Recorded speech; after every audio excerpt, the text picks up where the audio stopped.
try putting your phone down. Exit the autoplay mode on your screen, and if possible, look at your own reflection in that lifeless black display.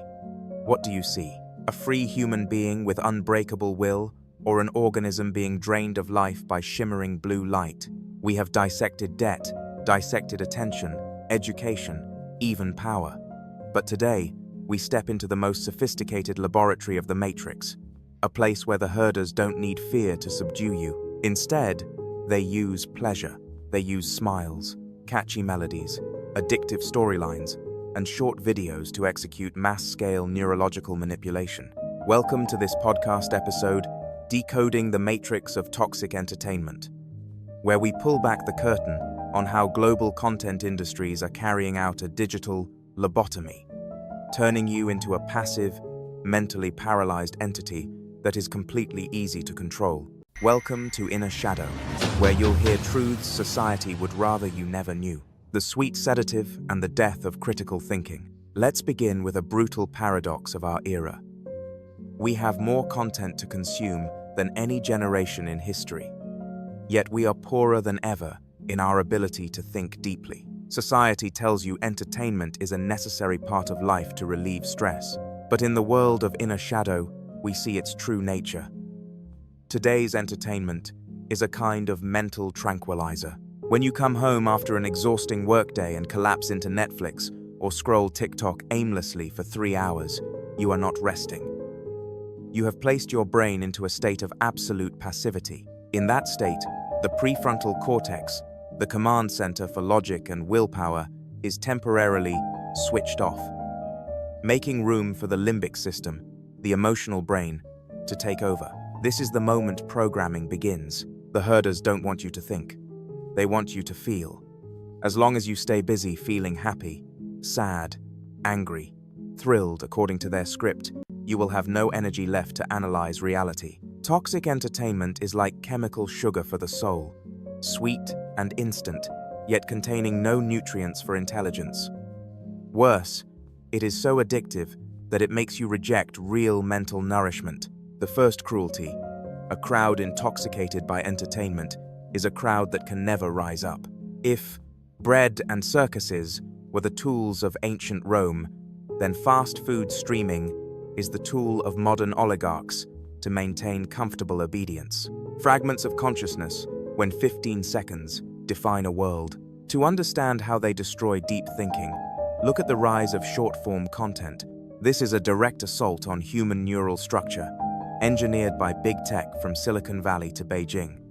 TikTok, Shorts, and Reels algorithms don't merely suggest what you like, they perform a more dangerous task: reprogramming your attention rhythm by compressing information, emotion, and stimulation into 15-30-second clips. They are teaching your brain a lethal habit, accepting only instant dopamine rewards. And the result? A collapse of your attention capital. Once you adapt to 15 seconds, 30 seconds at most, 60 seconds, reading a 300-page book, watching a 2-hour documentary, listening to a 20-30-minute podcast, or even simply sitting quietly to think about a complex problem becomes unbearable. Your brain is turned into an addict, demanding stronger and faster doses. Deep thinking requires connecting scattered data into a system. Toxic entertainment does the opposite. It shatters your world into billions of fragments. You know a little about everything, yet understand nothing deeply. You might watch 100 videos about economics, politics, and daily life in one evening. Then you're left with nothing but exhaustion and a chaotic pile of raw information. Unverified, unprocessed, and confused. The system wants a fragmented brain, because someone who thinks in fragments will never see the full picture of oppression. They will remain an entity that only reacts to short-term stimuli, easily herded by sensational headlines and fleeting trends manufactured by media oligarchs. The prison of imagination when Hollywood rewrites the brain's script. Never believe blockbuster films and hit series on streaming platforms exist just for entertainment. In the global content economy, entertainment is the most powerful tool of predictive programming. Hollywood power brokers and Western media empires use screenplays to implant concepts of reality they want you to accept. They teach you how to love, how to hate, how to define success, and how to interpret social issues through fictional characters. Why do most superhero films share the same motif?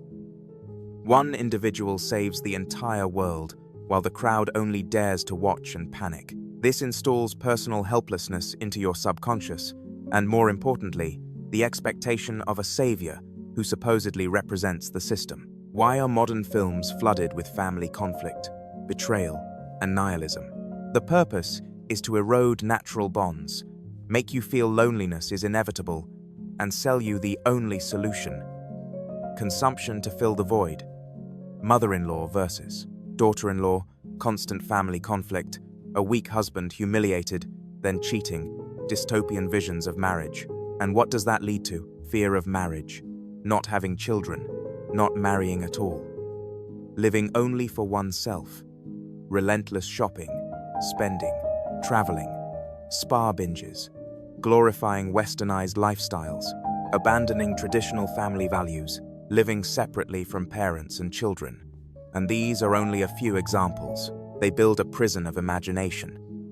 Instead of creating your own dreams and values, you borrow mass-produced dreams assembled on an industrial conveyor belt. Your imagination is confined to what the screen allows you to see. When your imagination is captured, you lose the ability to envision another world, a world without debt, without manipulation. You accept the present reality as an unchangeable destiny simply because movie scripts trained you to. Toxic entertainment doesn't just steal time, it steals your ability to think differently. The energy-grinding machine turning the subject into a passive object. The ultimate goal of the content matrix is to transform you from an acting subject into a passive, consuming object. In passivity, you are no longer the creator of your reality. You become a funnel the system pours data into. Look at the rise of phantom hand culture. People spend thousands of hours arguing over, defending, and obsessing over virtual idols, people who don't even know they exist. This is the highest level waste of neural energy. The system encourages you to become a fan. Why?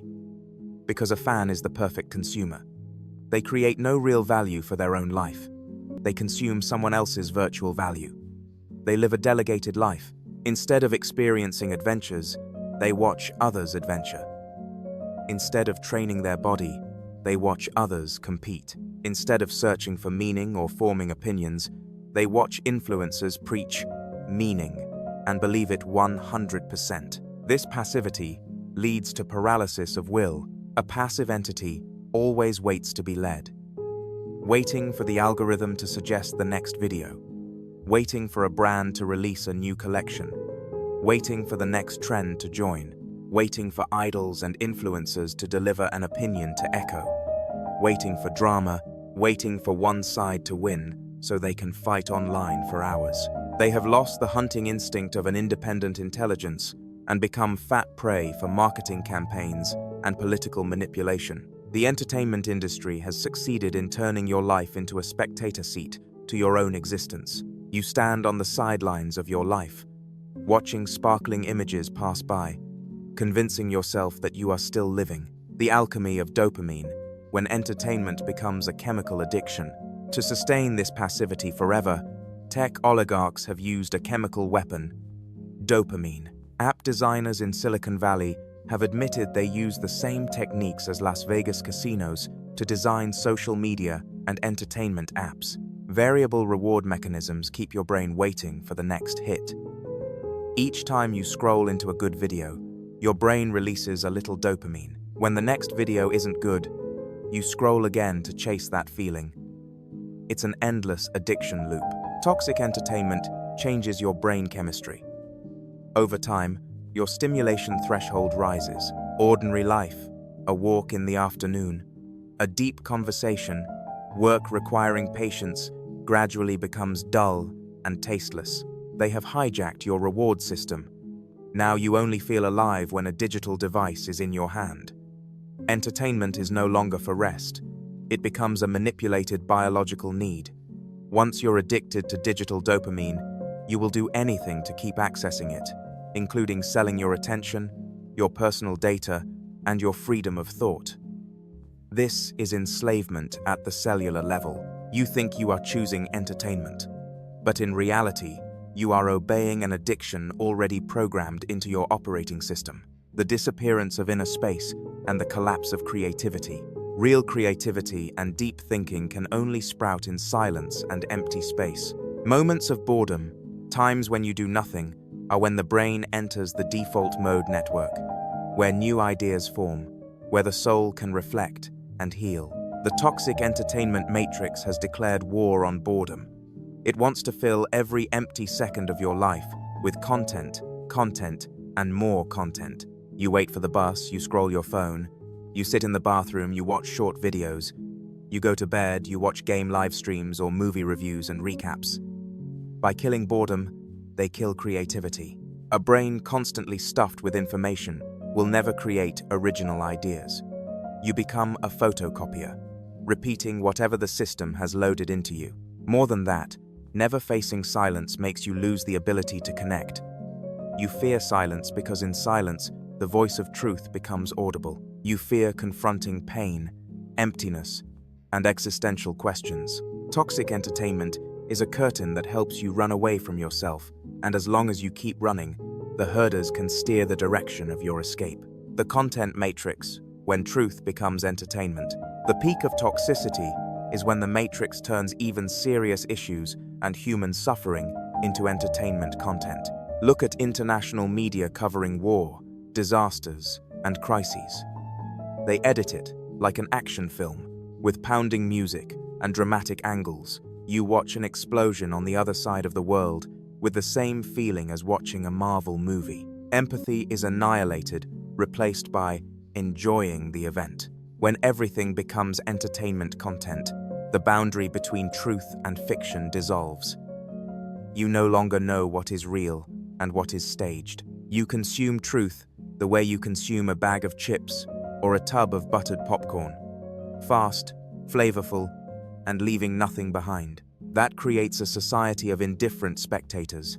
They may know every atrocity on earth, yet have no intention to act, because in their minds it feels like just another episode playing on a screen.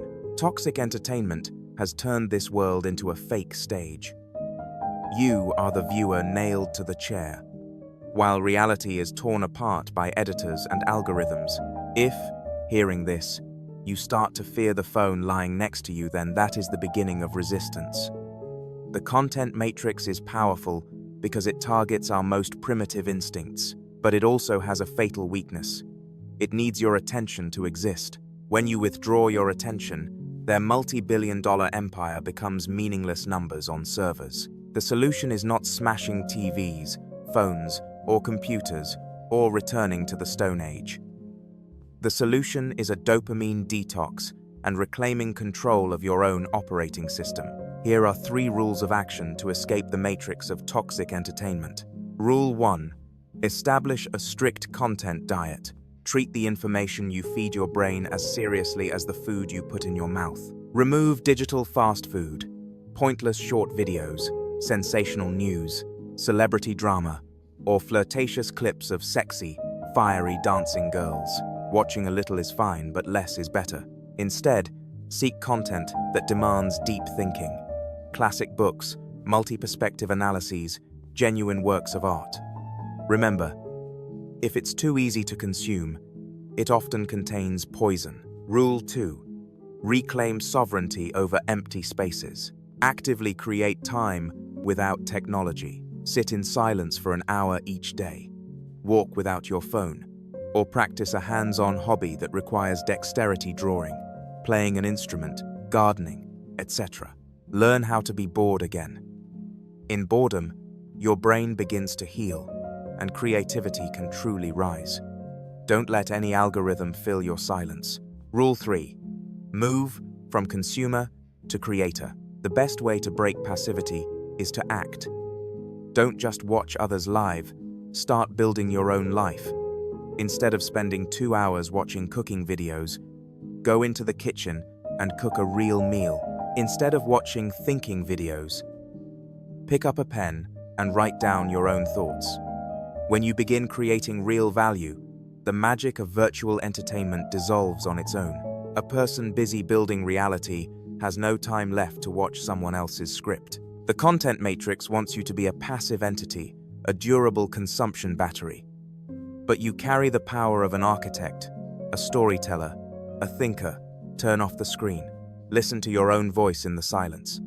Find out what you truly need, what you truly want, beyond what has been fed into you. The real world is far more radiant and profound than any pixels can deliver. Freedom begins when you realize entertainment is meant to serve you, not to own you. Welcome back to reality. Welcome back to your own intelligence.